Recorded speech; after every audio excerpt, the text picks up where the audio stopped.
Ever had someone be so rude to you, you just stood there thinking, did they really just say that? Yeah, same. But what if I told you there's a way to respond that's honest, hilarious, and leaves them rethinking their entire attitude? Today, we're diving into savage but wise things to say when someone's rude to you. And trust me, some of these will live rent-free in your head for life. But first, if you're into deep, thought-provoking insights on Stoicism, self-improvement, and navigating life with wisdom, you'll love my free Sunday newsletter. Every week, I drop powerful lessons, controversial truths, and practical strategies to help you level up, completely free. Sign up using the link below and start getting value-packed content straight to your inbox. And hey, if you're a brand looking to reach a smart, self-aware, highly engaged audience, check out the email in my description. Let's collaborate and create something actually meaningful. All right, let's get into it. Grab your popcorn.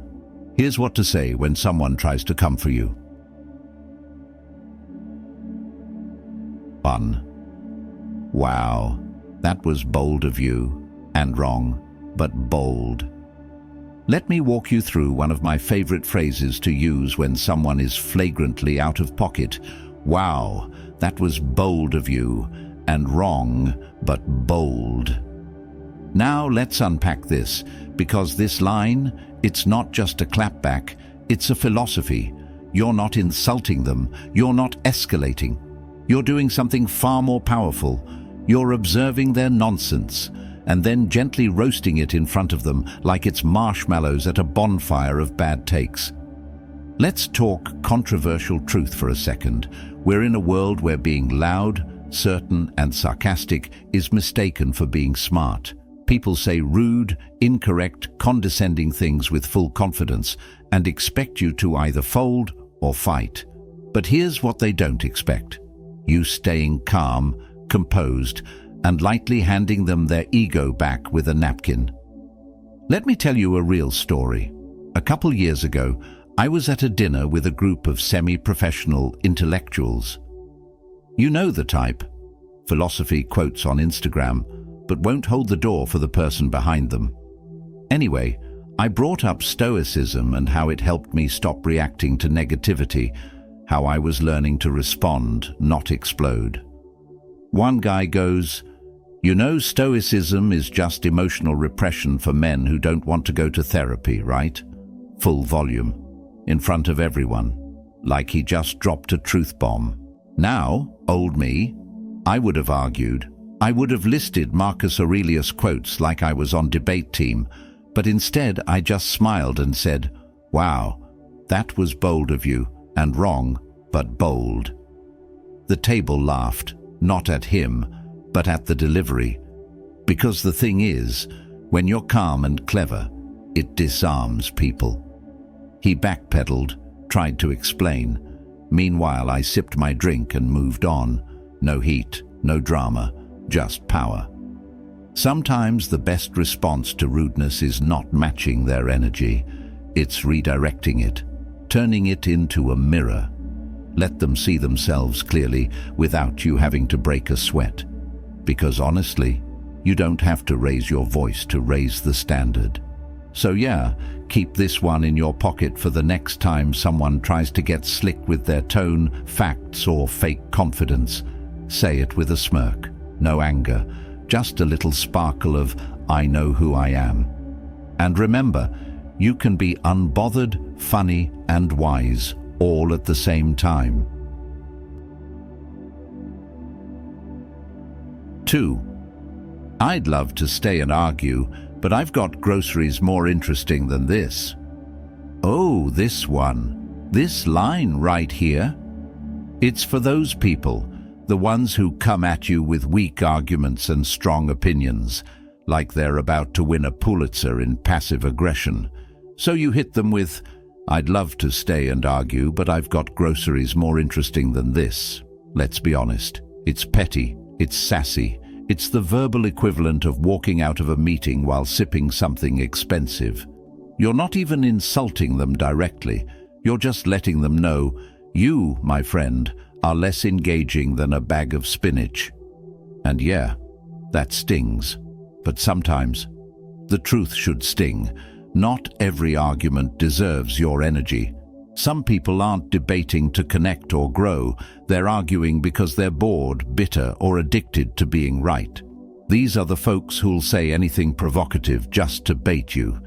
They don't care if they're factual, they care if they win. But what they hate the most? When you don't play the game, when you literally say, "This convo is so dry, I'd rather alphabetize my pantry." Let me give you an example. A few months ago, I posted a reel about emotional maturity. Just a quick thought on how real growth often means choosing peace over petty.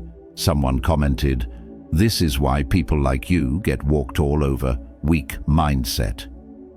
Now, part of me wanted to go full Socrates in the replies, break down philosophy, maybe include a flowchart, but instead, I replied with, "I'd love to stay and argue, but I've got groceries more interesting than this." Sent, closed app, went and made tacos, because here's what I've learned the hard way.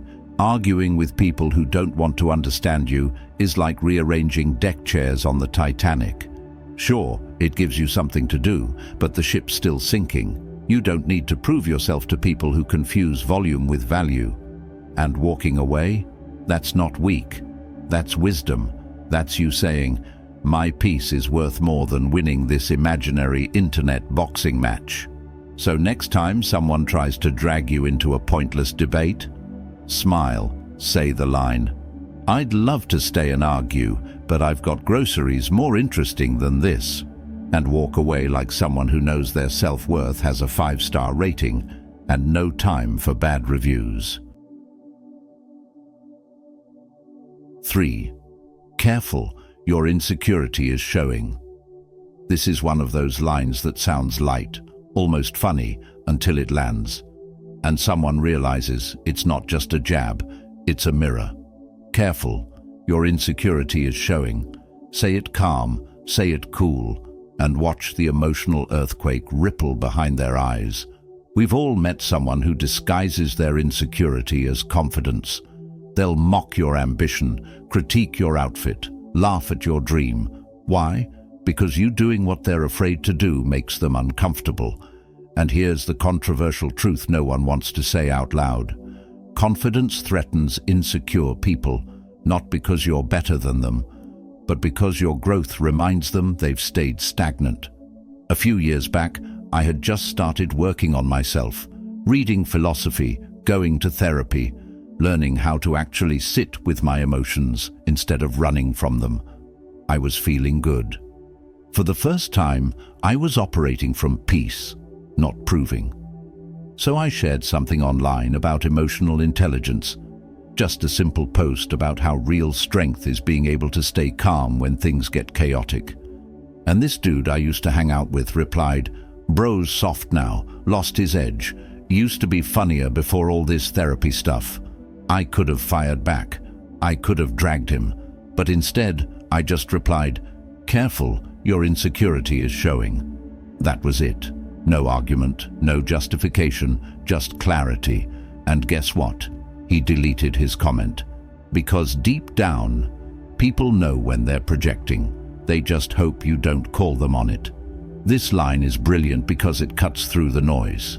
You're not insulting their looks, questioning their intelligence, calling them names. You're doing something worse to them. You're seeing through the mask. And when someone's weaponizing their ego to make others feel small, the most disarming thing you can do is show them that you see it, you're unbothered, and you're not playing the game. Insecurity isn't evil, it's unaddressed pain. And yeah, we've all had insecure moments. I've been there, criticizing others because I felt behind, making jokes at someone's expense just to feel seen.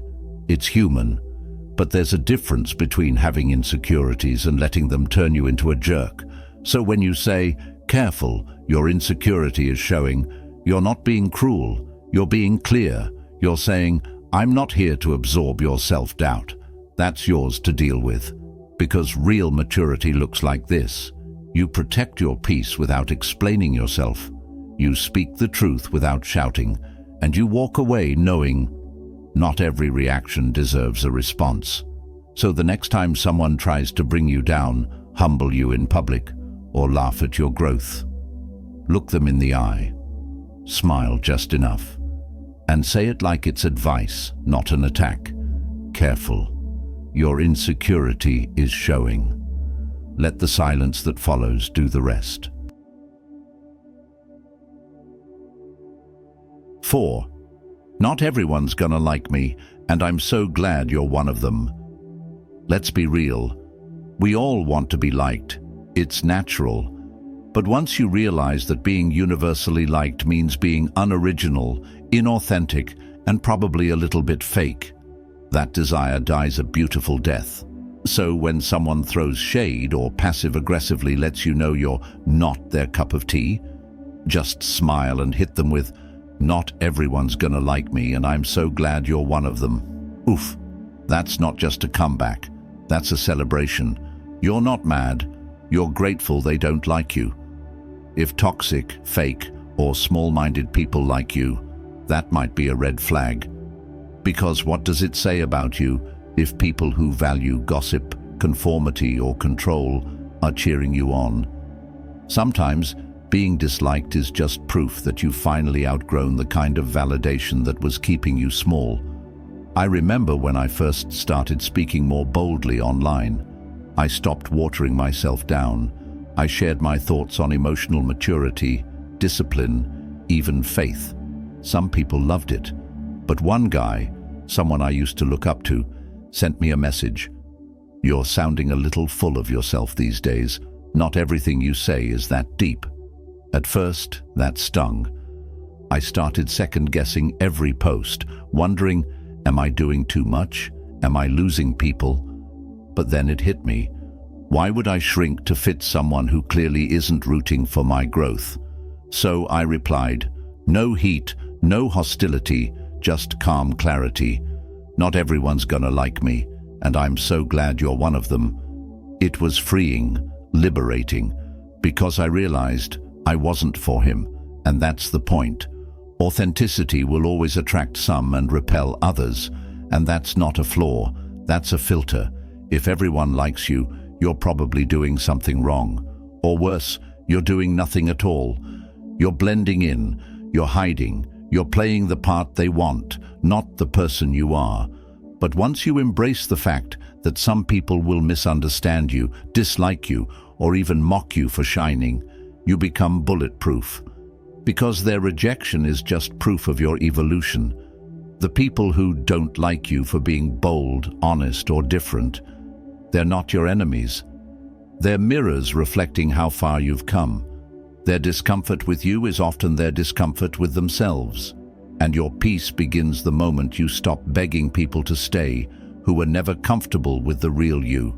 So next time someone tries to throw subtle hate, smile, not sarcastically, just peacefully, and say, "Not everyone's gonna like me, and I'm so glad you're one of them." Because being liked is nice, but being real, that's rare, that's brave, that's freedom. 5. You don't need to dim my light. Just get your own switch fixed. A response that's not about ego, it's about energy, boundaries, and the quiet refusal to shrink. Here's something nobody teaches you growing up. The better you get at becoming yourself, the more uncomfortable that's going to make people who haven't even started becoming who they are. And when that discomfort shows up, it rarely comes honestly. It doesn't say, "Hey, your growth is confronting my stagnation." It doesn't admit, "I'm triggered by your progress because I've been avoiding my own." Nah, it comes in sarcasm, in subtle digs, in ghosting backhanded compliments or outright disrespect. That's when I learned to say, softly, not angrily, and without apology, "You don't need to dim my light. Just get your own switch fixed." not to belittle them, but to remind myself I'm not here to apologize for finally showing up fully lit. Let's talk about what this really means. We live in a culture addicted to comfort, not growth, not truth, comfort. We'll watch people self-destruct for years, as long as it doesn't interrupt our dinner party vibes. But the second someone starts rising, healing, speaking clearly, setting boundaries, now they're too much. Now they changed. Now they think they're better than everyone else. Sound familiar? I was invited to this get-together, not a fancy one, just old friends, familiar faces, people I used to laugh with, drink with, vent to when life was messier. But I had changed, and it wasn't performative, it was real. I had started therapy. I was meditating daily. I wasn't drinking like I used to. I'd grown more intentional, more focused, and a lot less interested in pretending. And suddenly, I wasn't fun anymore. I wasn't relatable. I was too deep, too serious, on my high horse. Someone literally said, mid-conversation, "You used to be way more chill. You're always in your head now, trying to be enlightened or something." And I remember sitting there, silently stunned for a moment. Because that wasn't a joke, that was a warning. Come back down, make us comfortable again, be smaller. But I couldn't, and I wouldn't. So I smiled, looked up, and calmly said, "You don't need to dim my light, just get your own switch fixed." It ended the conversation, and for the first time I didn't care if it ended the friendship too. The deeper message here is about responsibility. Your light, the result of your healing, your honesty, your discipline, is not a weapon, but it can feel threatening to people still living in emotional darkness. And most of them don't want to turn their light on. They want you to turn yours down. Why? Because when you glow, you make the room look different. And that's uncomfortable for people who have built an entire identity around staying hidden. So what do? They critique your confidence. They mock your ambition. They call your boundaries attitude. But that's not your cue to dull your shine. That's your confirmation to protect it. So here's what I've learned to live by. If someone needs you to be smaller so they can feel okay, they're not your people. If someone can't celebrate your growth without making it about what they haven't done, let them go. If someone needs to make you feel guilty for being proud of who you're becoming, they're not a mirror. You're just a reminder of what they're ignoring. Your light isn't the problem. Their resistance to their own growth is. There's no shame in shining. There's no pride in shrinking. So when someone tries to dim your spirit, question your glow, or drag you down to the level where they're more comfortable, don't argue, don't explain, don't lower your voice to soothe their ego. Just say, "You don't need to dim my light. Just get your own switch fixed," and walk away, because you're not here to babysit someone else's healing.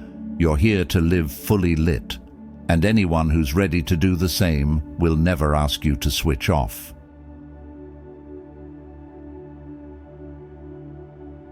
6. You ever think you're the villain in other people's stories? Let's have an honest moment here. No self-help fluff, no good vibes only filter. You ever stop and think, wait, what if I'm the villain in somebody else's story? Not the misunderstood hero, not the wise main character on a glow-up arc. The actual villain. The one who hurt someone and never realized it.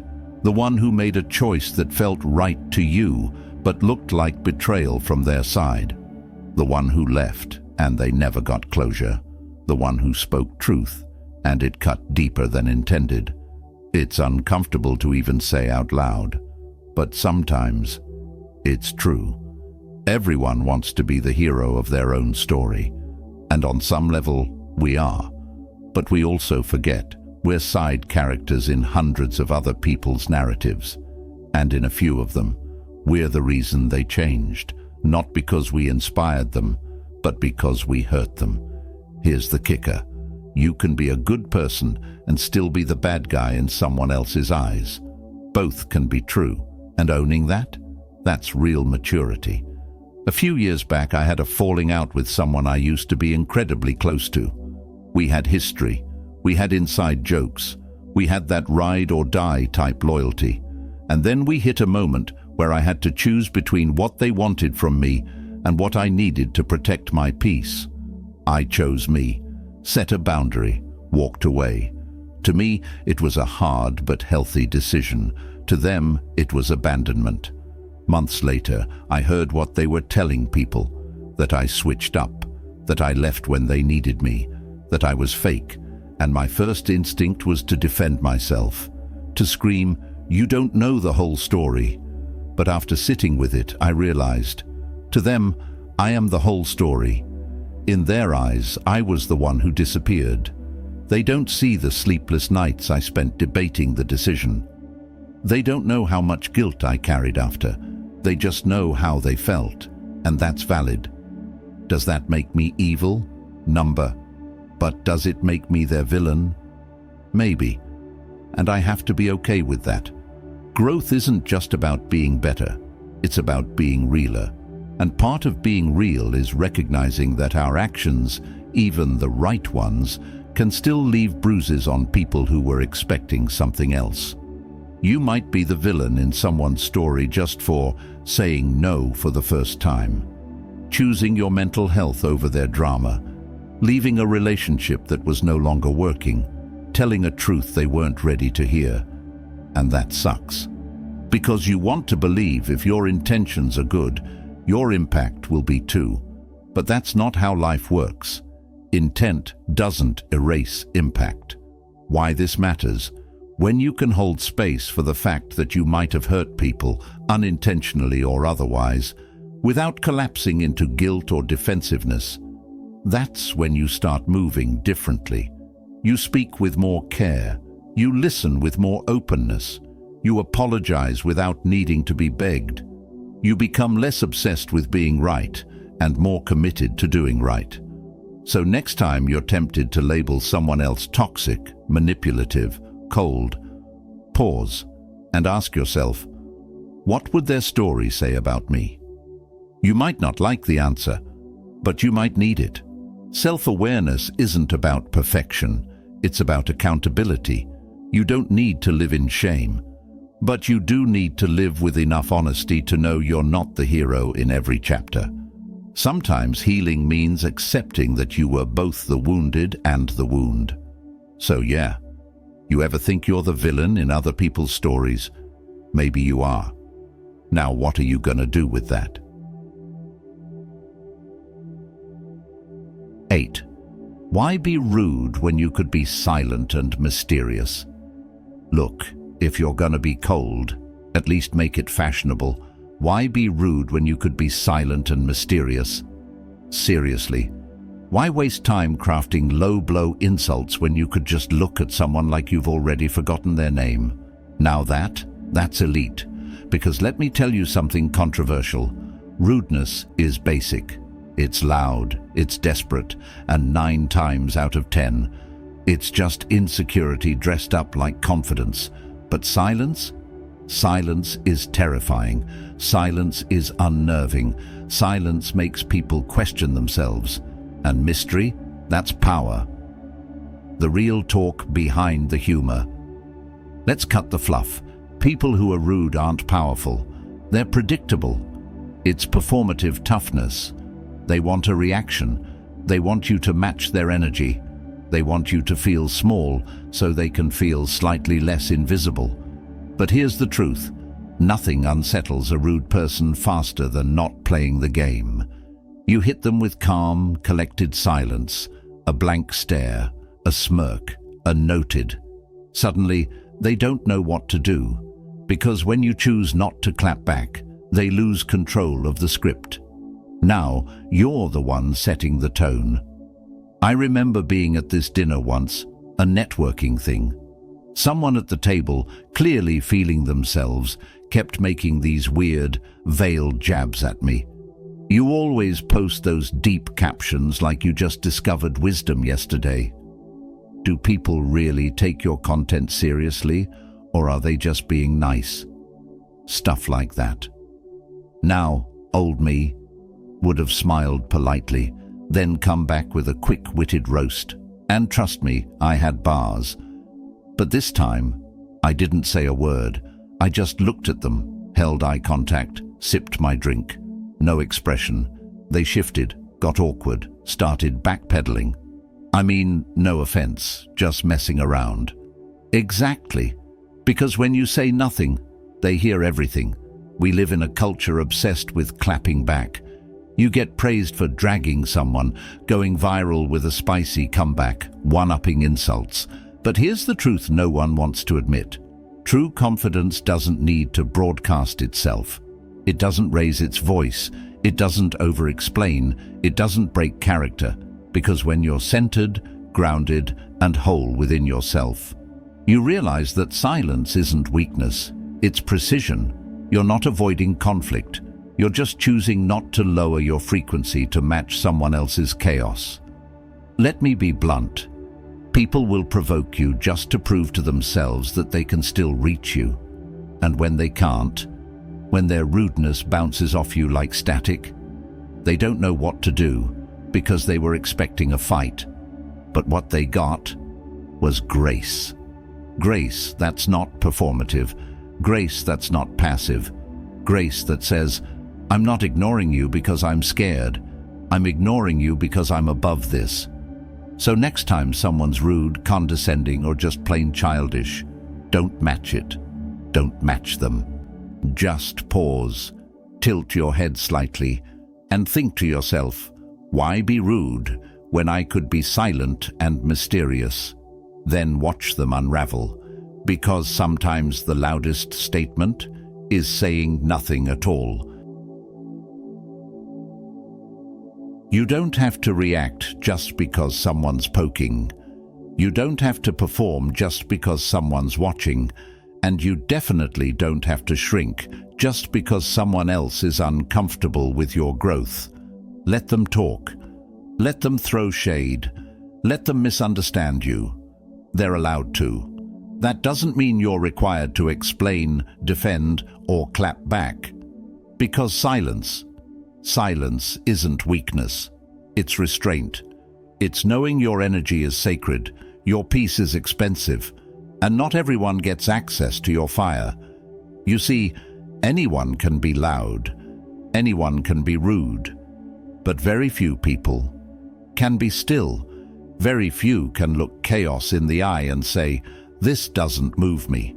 And if you're someone who's starting to choose silence over drama, distance over dysfunction, and grace over ego, let me just say, you're not boring, you're leveling up, and they feel it.